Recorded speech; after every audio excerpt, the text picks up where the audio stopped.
Graça e paz, abençoados! Estamos aqui iniciando uma nova série que fala sobre provando a existência de Jó. Então, abençoados, o canal Luzes da Graça vem aqui provar para vocês que Jó existiu. Ao contrário de alguns irmãos que ensinam por aí que Jó nunca existiu, que o livro de Jó é apenas um livro poético, que o livro de Jó é apenas uma alegoria. E nós vamos estar provando que Jó existiu sim, que Jó existiu. Então, abençoados, nós vemos aí, vamos agora provar para você que Jó existiu, que Jó, ele foi descrito na palavra como um homem perfeito, íntegro e reto diante de Deus. Há aqueles irmãos que estão aí ensinando que Jó nunca existiu, que é um livro poético. Esses ensinadores, esses irmãos em graça, ensinadores, eles banalizaram o livro de Apocalipse, disseram que é um jornal velho. Ensinam agora como o Apocalipse como um jornal velho. E agora, por sua vez, depois de banalizar, de buscar extinguir o Apocalipse, eles agora vêm banalizar o livro de Jó, considerando o livro de Jó como um livro apenas alegórico, como uma imagem alegórica, uma imagem para mostrar um propósito divino, para mostrar um acontecimento ou um ensinamento para nós. Isso que representa a alegoria, para mostrar um ensinamento, para mostrar um exemplo para nós que Deus queria passar. Eles ensinam como um livro poético, que é só um livro inspirado poeticamente, que não serve, que nunca foi verdade. É um livro que contém um ensinamento, que é um livro poético e alegórico, que ele contém um ensinamento, mas que essa história nunca foi verdade. Seria este entendimento desses irmãos verdade? Nós vamos estar provando isso para você. Vamos estar provando aqui para você. Vamos lá.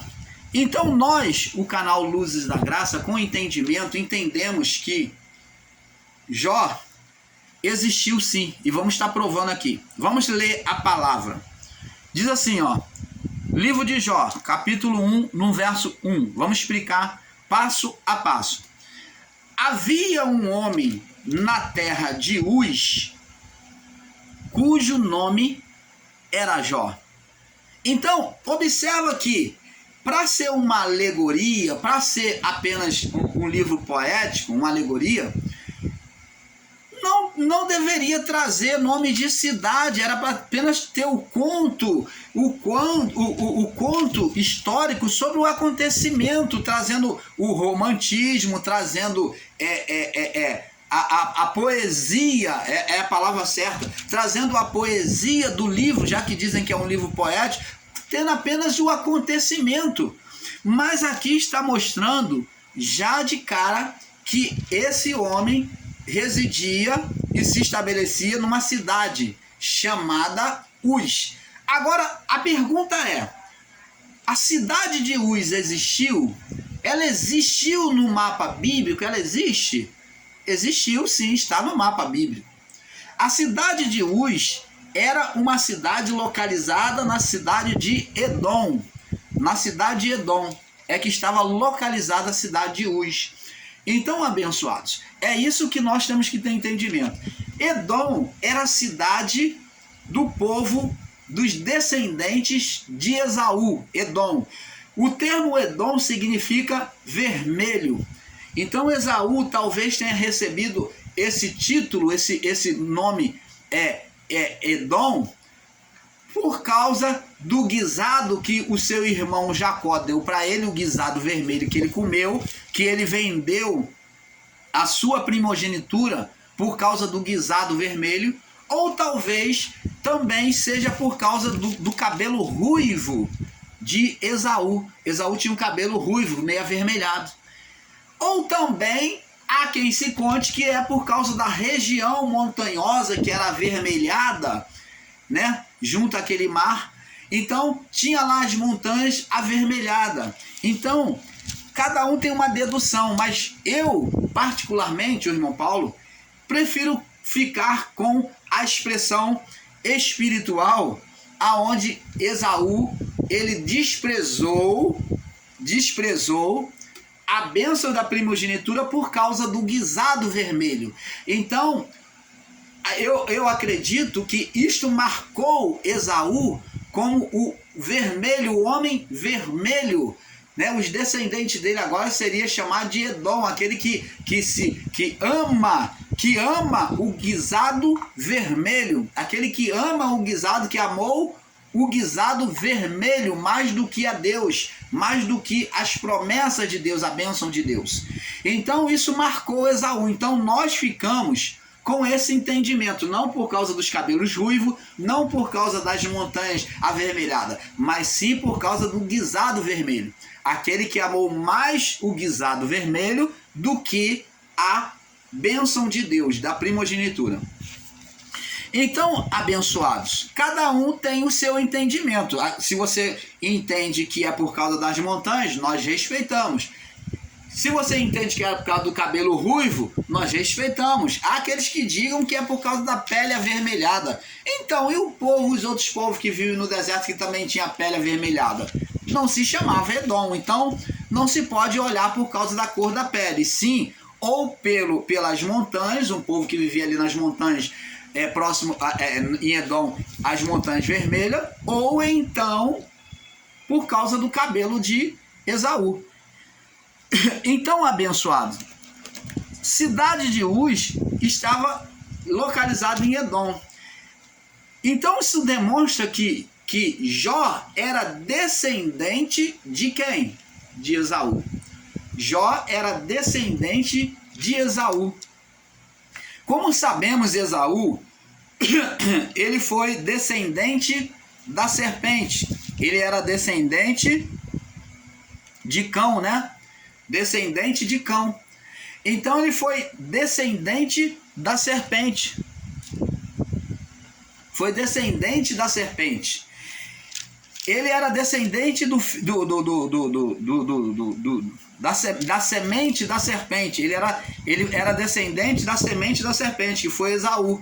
Mas diferente de ser um homem mau, Jó era um homem. Aí nós entramos aqui. Havia um homem na terra de Uz, nós já provamos para vocês, vamos provar muito mais, cujo nome era Jó. Este era homem íntegro, reto, temente a Deus, que se desviava do mal. Então mostra aqui agora o estado espiritual de Jó. Ele era íntegro, reto, temente a Deus, que se desviava do mal, mostrando o estado espiritual dele. Então esse homem, ele morava em Uz, residia em Uz, e ele era um homem íntegro, reto, temente a Deus, que se desviava do mal. Agora, aos que ensinam por aí, que não conseguem enxergar e vivem ensinando que Jó não existiu, que Jó não existiu. Se Jó não existiu, a terra de Uz também não existiu. Vamos lá no livro de Gênesis, capítulo 36. Gênesis 36, no verso 31 ao 34. Gênesis 36, do 31 ao 34. Diz assim, Gênesis 36, do 31 ao 34, diz assim: esses são os reis que reinaram na terra de Edom, descendentes de Esaú. Os edomitas, os descendentes de Esaú eram os edomitas e os amonitas. Os descendentes de Esaú eram os amonitas e os edomitas. Os amonitas e os edomitas eram os descendentes de Esaú. Então diz aqui, verso 31, esses são os reis que reinaram na terra de Edom. Antes que reinasse rei algum sobre os filhos de Israel. Então, eles não tinham nada a ver até então com os filhos de Israel, não tinham ligação. Era um povo totalmente separado. Era um povo que era descendente da serpente, era um povo inimigos do povo de Israel. Eles não se juntavam. Então, depois que eles vêm se misturar, por isso que a palavra diz aqui, antes que reinasse algum rei sobre os filhos de Israel. Reinou, pois, em Edom, Bela, filha de Beor, o nome da sua cidade de Dinabá. Então você está vendo aqui, provando aqui que os edomitas já existiam. Eles são do período abraâmico. Eles são do período abraâmico. Então Jó foi do período abraâmico, ali próximo a Abraão. Então, como que se pode ensinar que Jó não existiu?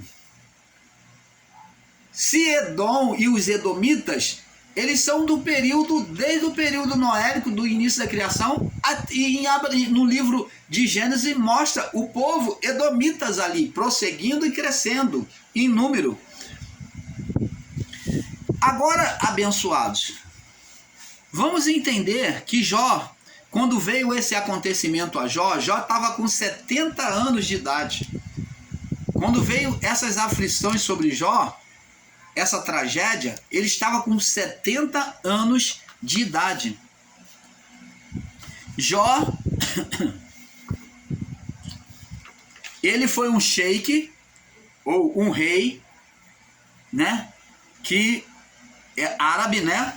Nós vamos ver agora que está descrito aqui no livro de Lamentações. Vamos ver aqui, Lamentações. Também fala sobre os edomitas. Lamentações, capítulo 4, no verso 21. Lamentações, capítulo 4, no verso 21. Vamos ver aqui. Ouviram, Lamentações 4, no verso 21. Diz assim: regozija-te e alegra-te, ó filha de Edom, que habitas na terra de Uz. Então, tá vendo? Que Edom estava localizado na terra de Uz. Que habita na terra de Uz. O cálice passará também para ti, e beber-dar-te-ás, e te descobrirás. Então, tá vendo aqui que o Edom estava localizado na terra de Uz. Então não existe nenhuma mentira, nenhum conto de fada, nenhuma invenção humana. Agora a pergunta é: irmão Paulo, qual é a prova que você dá? Por que você ensina sobre a existência de Jó? Qual a prova que dá? Quem escreveu o livro de Jó então? Nós, o canal Luzes da Graça, nós entendemos que quem escreveu o livro de Jó foi Moisés. Por quê? Prova, irmão Paulo, prova. Olha, o nosso entendimento de que Moisés foi quem escreveu o livro de Jó, porque nós temos o entendimento de que Jetro, que era sogro de Moisés, ele foi um semita. Ele era um semita, descendente de Sem. Ele era um viajante, e ele então, quando Moisés passou com a tribo de Israel, e chegou em Midian, na cidade de Jetro, em Midian, então ele esteve lá. Foi aquele período aonde Jetro, vendo Moisés lá, o povo se aconselhar com Moisés, que Moisés acordava cedo para fazer juízo com o povo, para poder julgar as causas do povo. E sendo um povo numeroso, então Moisés passava o dia inteiro ali, ouvindo o povo e instruindo o povo, julgando as causas do povo. Porque Moisés foi profeta, sacerdote e juiz para o povo. Ele agiu como profeta, como sacerdote e como juiz para o povo. Ele que sentava lá na sua cadeira e julgava, até que Jetro, ele vendo o sofrimento de Moisés e do povo de ficar em pé o dia todo naquela fila para poder falar e ser ouvido por Moisés, Então Jetro orientou Moisés a instituir reis. Lembra que ele vem dar ideia para Moisés instituir líderes, reis, anciões, que também fizessem junto a ele aquele serviço? Então Moisés ora a Deus e Deus concede realmente instituir reis. Aí torna o fardo de Moisés mais leve. Agora Moisés descansa mais quando aqueles juízes, 70 juízes, são levantados para ouvir e julgar as causas de Israel. Você está entendendo? Nesse encontro, Jetro, ele narra a história de Jó para Moisés. Ele narra o acontecimento do homem Jó para Moisés, esse rei, esse sheik que foi Jó. Então Moisés, ouvindo o seu sogro, ouvindo a história do seu sogro, Moisés, cremos nós que ele desejou escrever, ele escreveu este livro de Jó, essa narrativa, porque Moisés achou muito interessante, muito tremendo essa atuação, essa fidelidade deste homem, que mesmo sendo coberto de glória, sendo rei, mas se despiu de si mesmo e teve humildade diante de Deus. Um homem que foi manso, que foi perseverante à obediência ao Criador. Então, com o entendimento, nós ensinamos que diante disso, Jetro passou para Moisés, ele que contou, fez a narrativa da história para Moisés, o seu sogro, e Moisés então relatou, escreveu no livro que hoje nós conhecemos, sobre a história de Jó. Agora vamos com entendimento, vamos partir agora para o verso 2, mais uma prova da existência de Jó. Diz assim: nasceram-lhe 7 filhos. Então Jó tinha quantos filhos homens? 7. E 3 filhas. Então quantas filhas mulher? 3. Então 7 e 3 são 10. Como é que se pode ensinar que é um livro poético, que é uma alegoria, se aqui tem todos os detalhes, até da narrativa, da quantidade de filhos de Jó?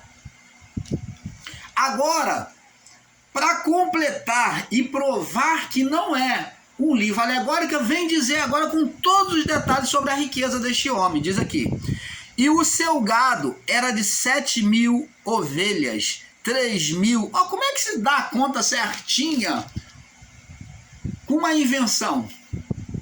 Como é que se conta uma história assim, tão perfeita, com todos os detalhes? E o seu gado era de 7.000 ovelhas, 3.000 cabelos, 500 juntas de bois, 500 jumentas. Eram também muitíssimo os servos a seu serviço, de maneira que este homem era o maior de todos os do Oriente, do povo árabe, naquela época. Que maravilha, né?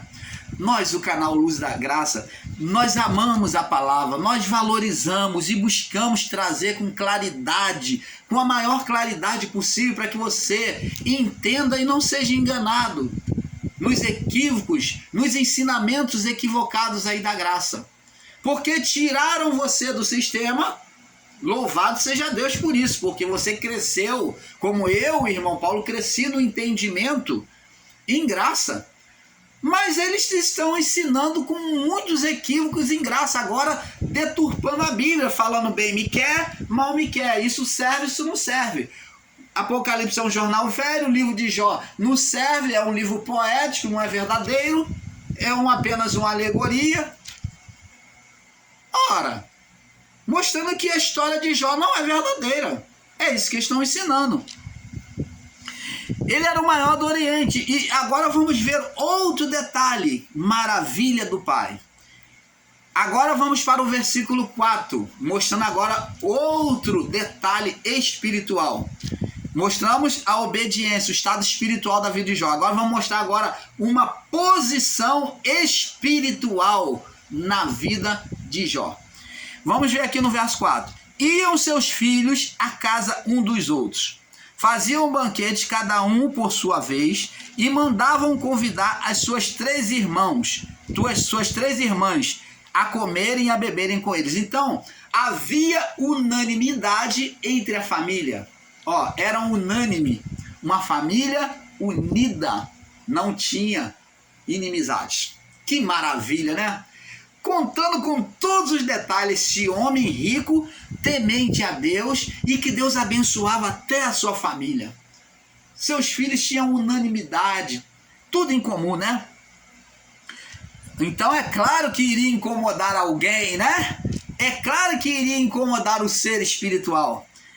Então diz aqui, a comer e a beberem com ele. Verso 5, olha, vamos chegando agora à revelação.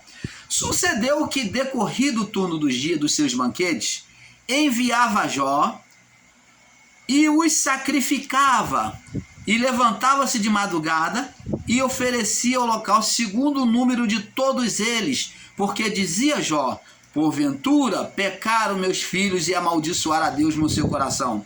Assim fazia Jó continuamente. Opa, que maravilha!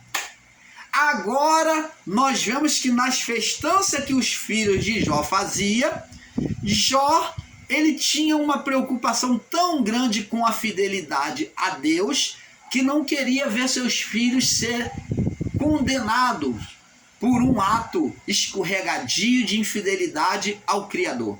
Então Jó levantava de madrugada, sacrificava por cada filho, caso eles tivessem pecado. Ora, o que significa isso, irmão Paulo? Significa dizer que Jó exercia um sacerdócio.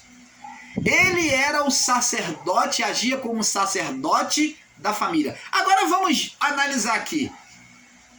Testemunho diante de Deus ele tinha como servo, homem íntegro, reto, temente a Deus, que se desvia do mal. Um servo fiel.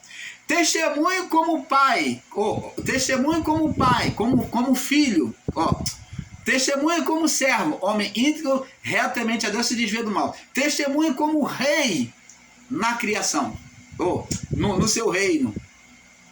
Seus servos, mostra seus servos, homem riquíssimo, homem justo, estava ali, tinha numeroso número de servos, rei, ele era rei e tinha dominação de gados, animais, então ele era rei. Testemunho como rei, como servo, como rei, e agora como pai, ele amava os seus filhos, tinha unanimidade na família. E por fim, mostra o testemunho de Jó como sacerdote, como intercessor pela sua família, pelos seus filhos.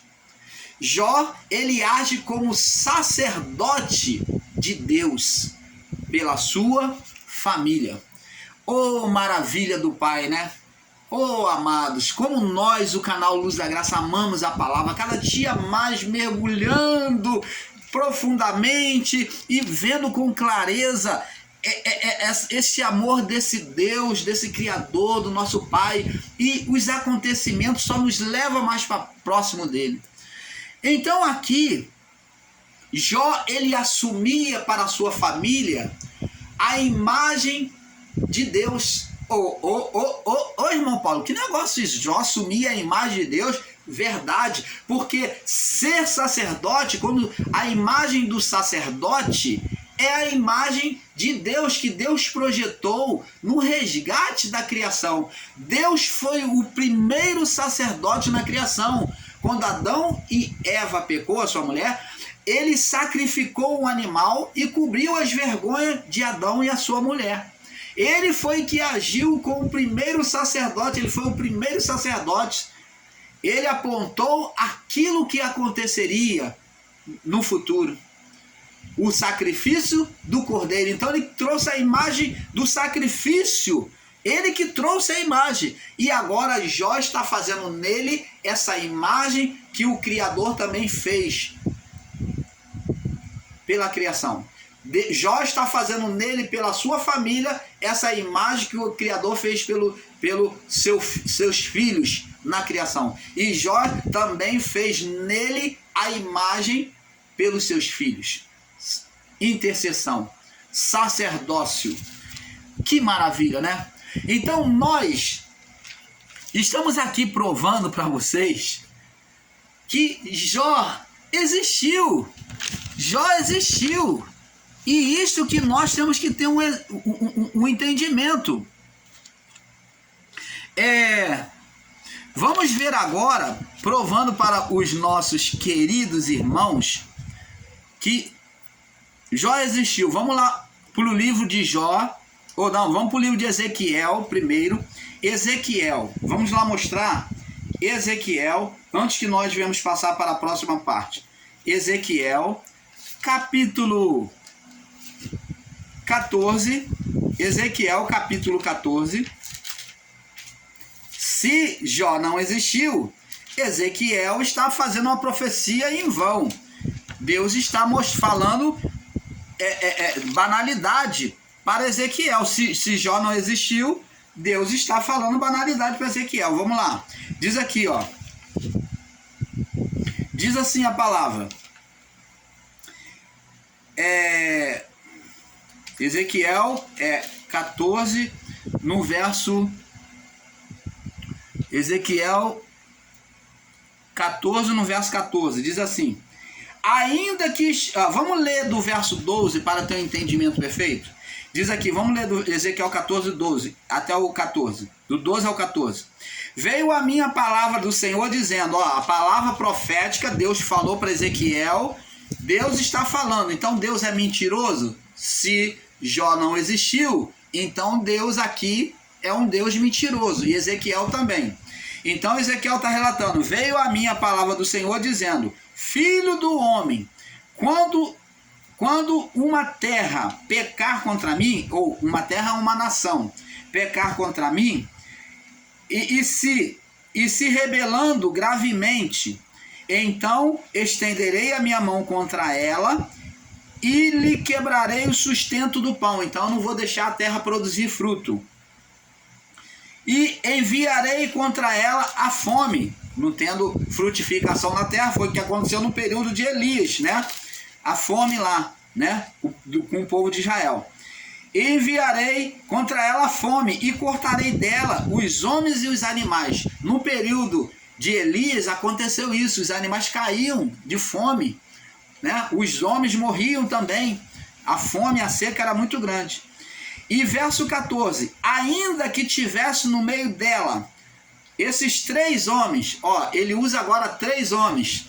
Quais são esses homens, irmão Paulo? Está escrito aqui, Noé, 1, Daniel, 2, e Jó. Opa, Jó? Ué, Deus está citando que Jó não... Eles não ensinam aí que Jó não existiu, que é um livro poético, que é uma alegoria. Mas como é que o próprio Deus relatou, enviou ao profeta Ezequiel, mostrando homens como exemplo de justiça? Diz aqui, vamos ler. Ainda que tivesse no meio delas esses 3 homens, no meio de quem? Da cidade. Noé, Daniel e Jó. Eles, pela sua justiça, livrariam apenas as suas almas, diz o Senhor Deus. Opa, esses 3 homens são representados como exemplo de justiça. E como é que Jó nunca existiu? Se ele foi representado por Deus como exemplo de justiça. Explica para nós, você, sabidão, ensinador em graça, que está aí, dizendo e ensinando o livro de Jó como uma alegoria, como um livro poético, que Jó nunca existiu. Ensina para nós, por favor, nós aqui que somos burros, que somos leigos, por que então Deus, o próprio Deus, manda e usa Ezequiel profetizar, traz essa profecia para Ezequiel, testemunhando esses 3 homens como exemplo de justiça. Se Jó não existiu, então Daniel também não existiu, que profetizou o final dos tempos. Então Daniel é mentira. A vinda de Jesus, o juízo, os reinos, os impérios daquela época de Nabucodonosor não existiu. Não existiu o período babilônico, porque Daniel narra período babilônico. Não existiu Esther, não existiu ninguém. Ora, abençoados. Então, se não existiu, Noé também não existiu. Se Jó não existiu, Noé também não existiu. Estão interligados como exemplo de justiça. Você está entendendo, amado? Quer mais? Ah, tá. Vamos lá. Vamos conosco agora. Vamos lá. Depois, para não ficar barato, para você não vir com argumentos, nós ainda temos o próprio Tiago. Vamos agora para Ezequiel capítulo 14. Daí, já que estamos em Ezequiel, vamos para Ezequiel capítulo 14, no verso 20 agora. Vamos ler agora o verso 20. Tem mais aqui embaixo, ó, verso 20, diz assim: portanto, assim diz o Senhor Deus, e repete: eis aí vou eu contra as vossas almofadas, que é o vosso conforto, com que vós ali caçais as almas, fazendo-as voar. Peraí, deixa eu ver se está aqui certo aqui. Ezequiel 14, 20.